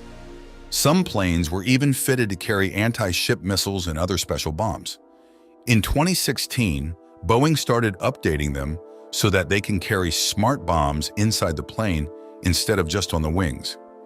Even though the B-1 bomber can carry more weight than the B-52, it rarely carries its full load. Its biggest load is the AGM-86B missiles, while the B-1 can carry more types of bombs, but fewer of each. Despite the plan to replace the Stratofortress in the future, the bomber will get new hypersonic missiles and nuclear-armed cruise missiles, making it more formidable and somewhat irreplaceable. This means that if the B-21 would definitely be a beast, a force to reckon with. In terms of propelling system, the B-52 bomber has 8 engines arranged in pods and held up by 4 pylons under the wings. These pylons also help the wings fly better. The first prototypes used experimental Pratt & Whitney YJ57P3 turbojet engines. The early B-52 LH models had Pratt & Whitney J57P1W turbojets with 10,000 pounds of thrust, which could go up to 11,000 pounds with water injection. Water for this was stored in a tank in the back of the plane. One thing is certain, the engine for the B-21 Raider would definitely be from the jet engine manufacturer Pratt & Whitney. Let's check out the Raider's competitor, China's Xi'an H-20. The H-20, also known as Hong-2, is a planned stealth bomber that is being designed for China's Air Force. It is a big project for the Chinese military because this would be their first bomber that is designed specifically for strategic purposes. This technologically advanced nation announced plans for this bomber in September 2016 by a Chinese Air Force general, Ma Xiaoshen, who disclosed to the public that China was working on a new long-range bomber. To help the public keep tabs of the development process, a military spokesperson confirmed that the development was going well. According to the U.S. Department of Defense, the H-20 will likely be a flying wing with a range of at least 8,500 kilometers and can carry at least 10 tons of weapons. This could pose a threat to United States military bases in Guam and Hawaii. The plane is expected to carry either conventional or nuclear weapons. Over the years, various models and computer images of the H-2 have appeared online, showing features like serrated air intakes and special tail surfaces. Chinese state media hinted that this bomber might have its first flight soon in July 2022. The H-20, a Chinese bomber, is expected to carry at least 22,000 pounds of weapons, which could threaten U.S. targets as far as Hawaii. We don't know much about the H-20 yet because it's a secret, but based on what we know, the B-21 has an advantage. In March 2024, a vice commander of the Chinese Air Force mentioned that the H-20 would be revealed very soon during a National Congress session. While many design and performance details are unknown, China's subsonic bomber will have an estimated operational range between 5,000 and 6,000 nautical miles, or 8,500 to 10,000 kilometers. The aircraft is aimed at bombing missions in the second island chain and in the Western Pacific. With in-flight refueling capability, its range could be increased well beyond the Pacific region. The aircraft will also be capable of carrying conventional armaments and nuclear munitions in its internal and external bays. While this information is not enough to compare these two bombers, let's have a look at one of China's finest bombers, the Xi'an H-6. The Xi'an H-6 is a bomber aircraft used by the Chinese Air Force. It's based on a Russian plane called the Tupolev Tu-16. China started getting these planes in 1958, and they made a deal with Russia to build them in China. By November 2020, China had as many as 231 of these planes, and they're still making more. The newest version of the H-6 is called the H-6N. It's been changed a lot and can now refuel in the air and carry missiles that can be launched from the air. According to the United States Department of Defense, this will let the Chinese Air Force attack faraway targets with really accurate weapons. The Tupolev Tu-16, first used by the Soviet Union on April 1952, was among their earliest successful jet bombers. Over 1,500 were made by 1962. In the early 1956, the Soviet Union agreed to let China build Tu-16s too. They sent China 2 planes, parts, and materials to get started. Soviet experts helped China start making the planes in 1959. China chose the Harbin and Xi'an factories to build the Tu-16s. They had to make big changes and expansions to the factories. The first Chinese-made Tu-16 was finished in just 67 days in 1959. Then in 1961, they decided to focus on making them in Xi'an instead. The first fully Chinese-made H-6 bomber flew in 1968. But there were problems along the way. The Cultural Revolution caused delays, and they even lost some important plans during that time. The H-6 was used to test 9 nuclear bombs at the Lopner site. But as missile technology got better, the importance of using planes to drop nuclear bombs went down. By 1972, it was mainly used for regular bombing, not nuclear missions. If the H-20 is anything or even better than the H-6, the United States might just have something to worry about. Thus, in a bold strategic move, the United States has bolstered its arsenal by introducing the revolutionary B-21 Raider bomber, poised to redefine the narrative of aerial warfare. Anticipated to surpass its predecessors, this cutting-edge aircraft stands ready to make an immediate impact, particularly in the volatile Middle East, should escalating tensions demand swift and decisive measures. As air defense systems evolve and countermeasures for bombers become increasingly sophisticated, the B-21 Raider is ready for action with new lethal bomber capabilities. What specific features differentiate the B-21 Raider from its predecessors? How does it enhance the United States' ability to respond swiftly and decisively during war? Join us as we explore the billion-dollar B-21 that is ready for action. The Northrop Grumman B-21 Raider is a significant advancement in American strategic bomber capabilities.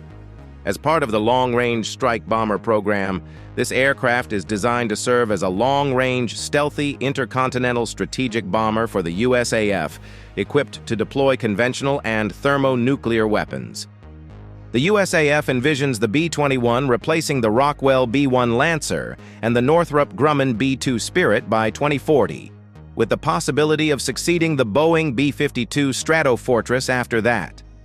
The official unveiling ceremony of the B-21 Raider transpired on December 3rd at Northrop Grumman's facility in Palmdale, California, signifying its debut as the inaugural bomber of the 21st century. This significant event was strategically synchronized with a formidable demonstration of power as the B-2 Spirit fleet exhibited their capabilities, underscoring the preparedness of the United States to confront substantial threats. The B-21 Raider is poised to ascend into the skies, embodying an advanced, long-range, large, heavy payload stealth intercontinental strategic bomber for the U.S., in homage to President Theodore Roosevelt's diplomatic philosophy of speak softly and carry a big stick. The B-21 assumes the role of the United States' new formidable presence, the most potent force of its kind. It is a flexible aircraft engineered to perform a range of tasks, including reconnaissance and surveillance for intelligence collection, battle management to enhance alliances across various domains, and serving as a sixth-generation global precision attack platform. This role seamlessly combines stealth, payload capacity, and long-range strike capabilities, delivering America's most potent weapons to vital targets during pivotal missions. The invincibility of the B-21 Raider stems from a myriad of factors that underscore its unparalleled capabilities as a modern aircraft. At the forefront of these factors lies its remarkable stealth capability, drawing upon a history of 5 decades of advancements in low observable technology. The B-21 is meticulously engineered as a stealth aircraft, incorporating intricate features such as precisely aligned edges, serrated skin panels, and a strategic application of fibromat skin to mask the engine. Moreover, the overarching flying wing shape, though currently only partially unveiled, offers a preview of the comprehensive design elements yet to be disclosed.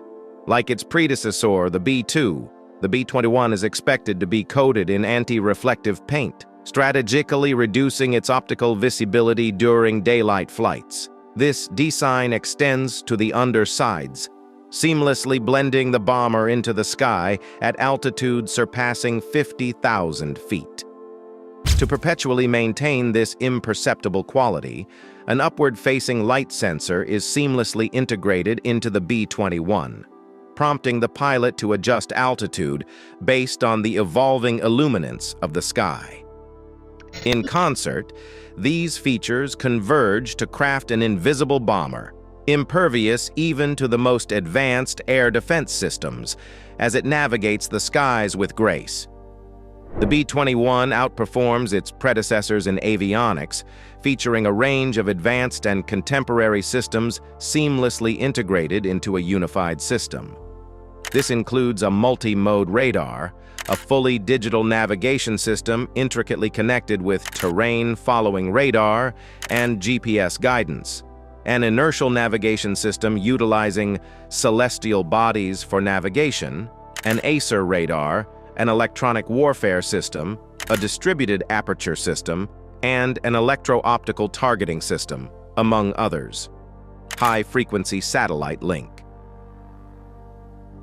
Link 16 facilitates communications on the battlefield, and the flight crew is notified of potential threats by a defense management system. This system also allows real-time adjustments to the autorouter's mission planning information during flight, ensuring rapid adaptation to new data and minimizing exposure to identified dangers for fleet members. Consequently, the B-21 plays a crucial role in the sensor fusion system, like the F-35 Lightning II fighter, acting as an intelligent battle manager. Regarding armament mirroring its forerunner, the B-21 demonstrates formidable firepower, carrying a payload exceeding 30,000 pounds. This extensive arsenal includes a variety of nuclear weapons, such as the B-61 variable-yield nuclear gravity bomb, and the long-range standoff nuclear cruise missile. The B-21's capabilities go beyond nuclear weapons, extending to a diverse array of conventional armaments. This versatility positions the aircraft as a dynamic force for direct involvement in global combat operations, inheriting and enhancing the remarkable capabilities of its predecessor, the B-1 Lancer. Notably, the B-21 can deploy Lockheed Martin's long-range anti-ship missile and use modern weapons like Boeing's GPS-guided Joint Direct Attack munition. Engineered for precise engagement from substantial distances, this comprehensive arsenal firmly establishes the B-21 as the epitome of a stealth aircraft, well-suited for addressing surface combatant ships in strategic regions, including the South China Sea. The origins of the B-21 program can be traced back to 2011, when the Air Force initiated strategic planning for this revolutionary aircraft, culminating in the awarding of a major development contract in 2015, prompting the Air Force to issue a request for proposal in July 2014 to formulate an aircraft for the LRS-B program. In October 2015, Northrop Grumman secured a pivotal development contract, marking a significant milestone in the project's progression. Bid protests were filed by Boeing and Lockheed Martin, both of whom submitted unsuccessful bids for the initiative. However, by October 2016, the Government Accountability Office had intervened, dismissing the challenges and affirming the USAF's decision to entrust the LRS-B contract to Northrop Grumman. The GAO's report underscored the pivotal role of cost in favoring Northrop Grumman over the collaborative bid from Boeing and Lockheed Martin. The B-21 Raider, conceived as a versatile platform by the U.S. Air Force, is designed as a bomber and an adaptable system for intelligence collection, battle management, and interception capabilities. Secretary of the Air Force Deborah Lee James highlighted its role as a fifth-generation global precision attack platform in 2016. Northrop Grumman later positioned it as the world's first sixth-generation aircraft, emphasizing its cutting-edge status in aviation technology. Critical milestones included the successful conclusion of the Critical Design Review in December 2018, revealing new renderings in January 2020 that showcased a more compact and lightweight design than its predecessor, the B-2. In September 2022, the USAF announced the B-21's unveiling in December 2022. Northrop Grumman's CEO Kathy Warden highlighted the aircraft's modular design, advanced internal operations, and extended range, positioning the B-21 Raider as a groundbreaking and highly advanced addition to the U.S. Air Force's strategic capabilities.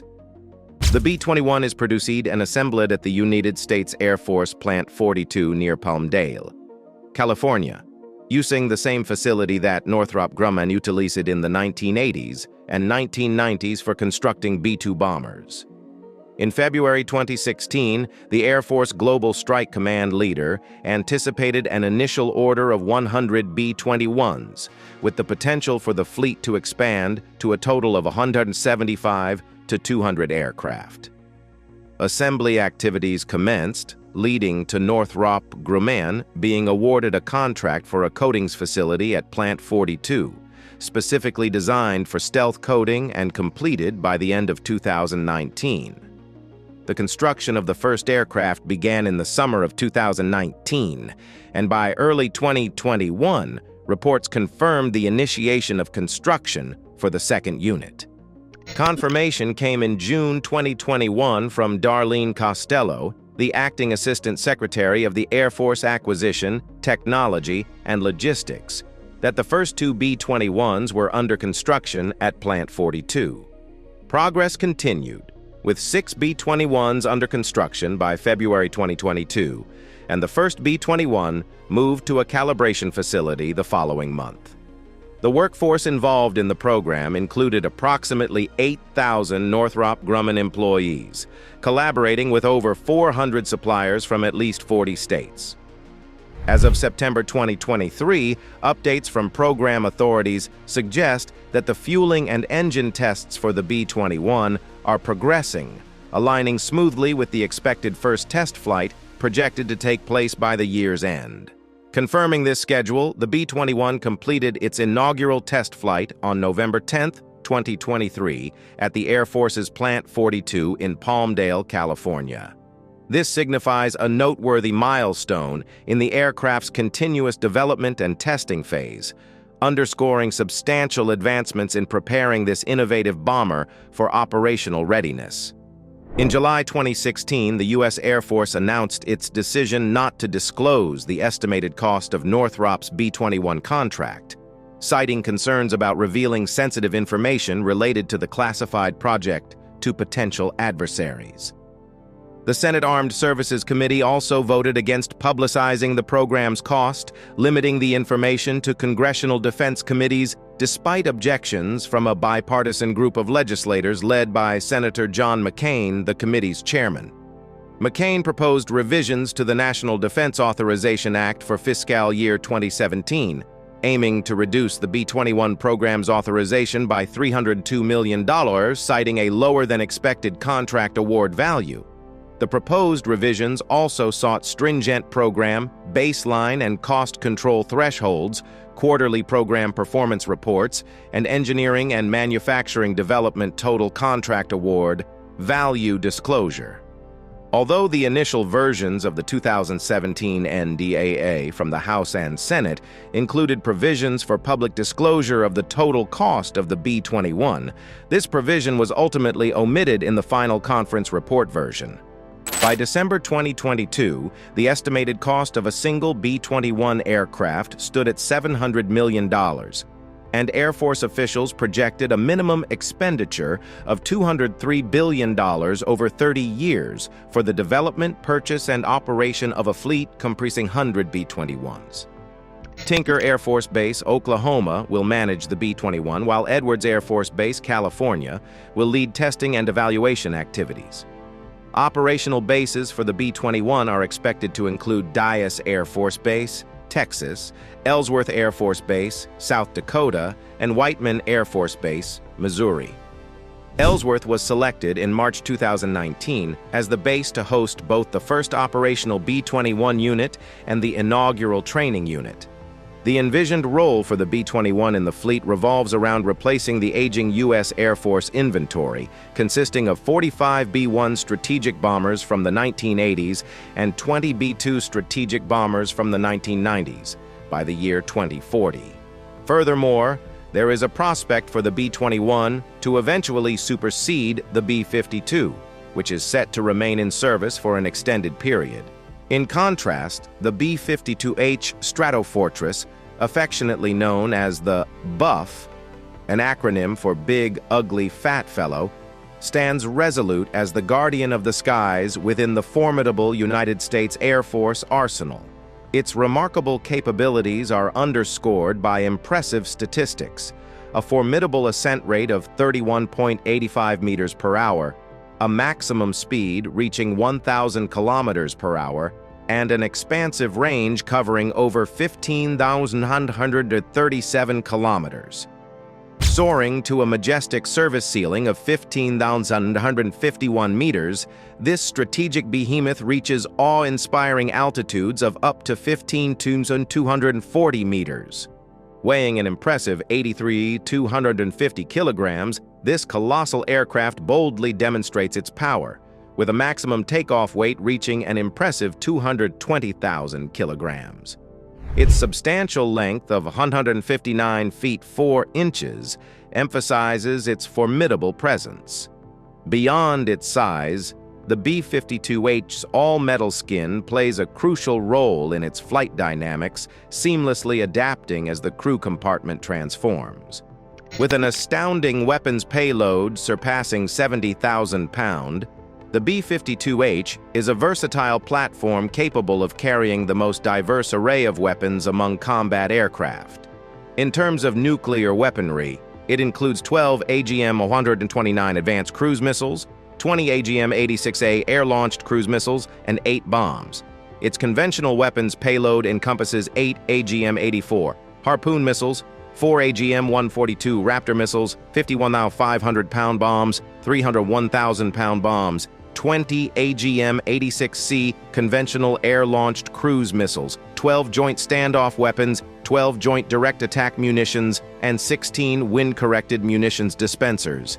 Noteworthy instances of the B-52's adaptability were witnessed in 2002 during the Afghanistan conflict, where WCMD was deployed, and in 2003 during Operation Iraqi Freedom, where JSOW was introduced, underscoring its continued relevance in modern warfare.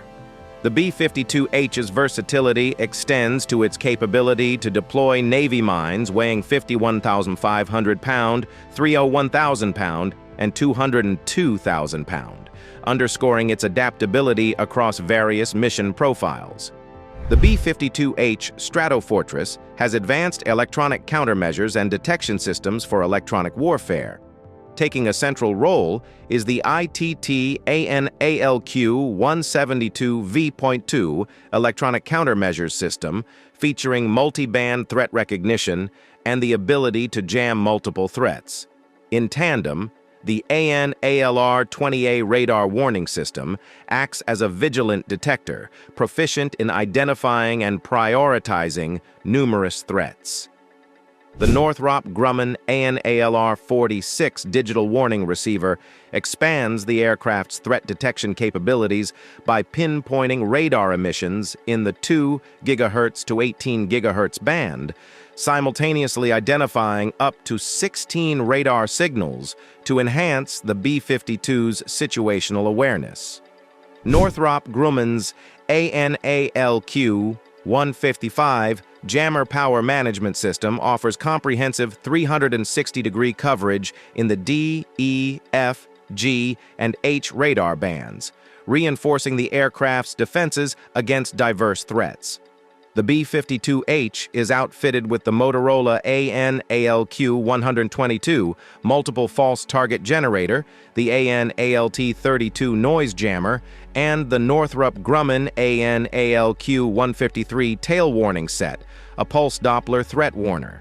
Together, these systems contribute to the B-52H's proficiency in navigating and operating in contested environments, heightening its survivability on the contemporary battlefield. Augmenting its defensive capabilities are 12 AN/AL-20 infrared flare dispensers and 8 launchers for the AN/AL-24 chaff dispenser. These countermeasures add a layer of protection, enabling the B-52H to evade and deter potential threats. In October 2011, a $45 million firm fixed-price contract was granted to Radiant Technologies to replace the radomes of Boeing B-52 Stratofortress bombers. This initiative is part of the Defense Logistics Agency's Radome Replacement Program, aimed at ensuring the reliability and effectiveness of the aircraft's radar and communication systems. Examining the aircraft's sensory capabilities, the nose section accommodates steerable chin turrets for the AN/ASQ-151 electro-optical viewing system. This system incorporates the Raytheon AN/AAQ-6 forward-looking infrared in the starboard turret and the Northrop Grumman AN/AVQ-22 low light-level television camera in the port turret. The images captured by the EVS are prominently displayed on monochrome screens on both the flight and lower deck, enhancing the crew's situational awareness and targeting capabilities.